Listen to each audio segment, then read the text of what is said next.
జీ5 ఉండగా మీ favourite TV shows ని మీరు అస్సలు మిస్ అవ్వలేరు. Complete free. ఇప్పుడు మనీషా కోసం మేడపైకి ఎవరు వెళ్తే వాళ్లే మనీషాని ప్రేమించిన వ్యక్తి. అతన్ని ఎలా అయినా పట్టుకుని తీరాలి.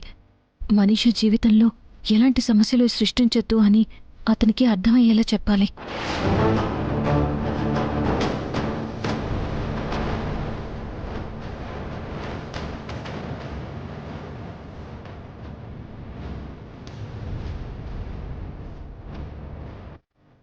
ఒక్క నిమిషం.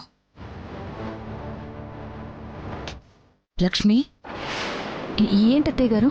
ఎందుకు అదోలా ఉన్నావు?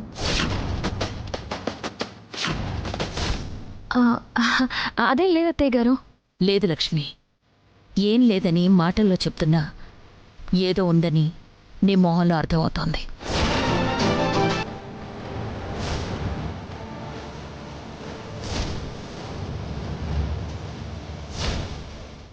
నీ మనసులో ఏదో విషయం ఉందని నాకు తెలుస్తోంది.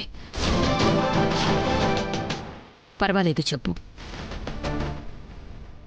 దేని గురించి ఆలోచిస్తున్నావు? మనీషా గురించి అత్తయ్య గారు.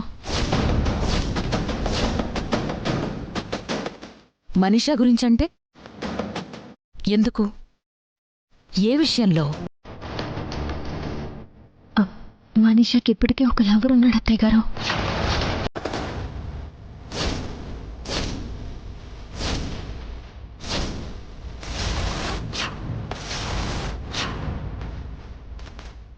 ఏం మాట్లాడుతున్నావు లక్ష్మి?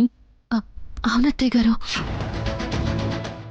అతనికి ఇప్పటికే పెళ్లి కూడా అయిపోయింది. అతను ఈరోజు మనీషాని కలుసుకోవడానికి ఈ ఫంక్షన్కి కూడా వచ్చాడు.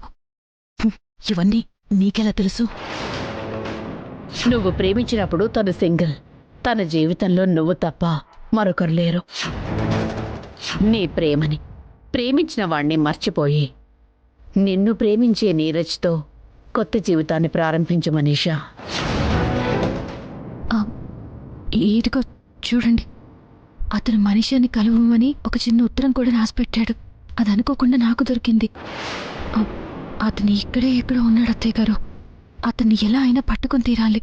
అసలు మిత్ర ఏం చేయాలనుకుంటున్నాడు? ఇప్పుడు ఎలాంటి పిచ్చి పని చేసినా ఇక్కడ అనవసరమైన గందరగోళం మొదలవుతుంది.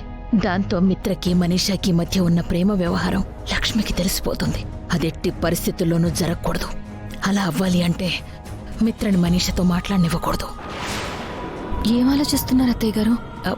ఏం లేదు లక్ష్మి, మనీషా కోసం వచ్చిన వ్యక్తి ఎవరై ఉంటారా అని ఆలోచిస్తున్నాను.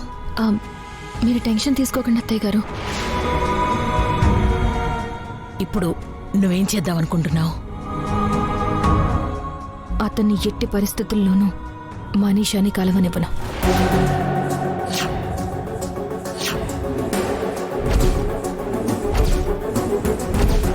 ఈరోజు మనీషాకి నిశ్చితార్థం జరగాలి.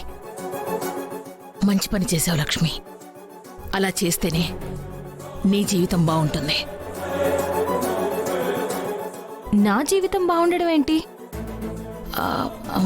అది అమ్మా లక్ష్మి,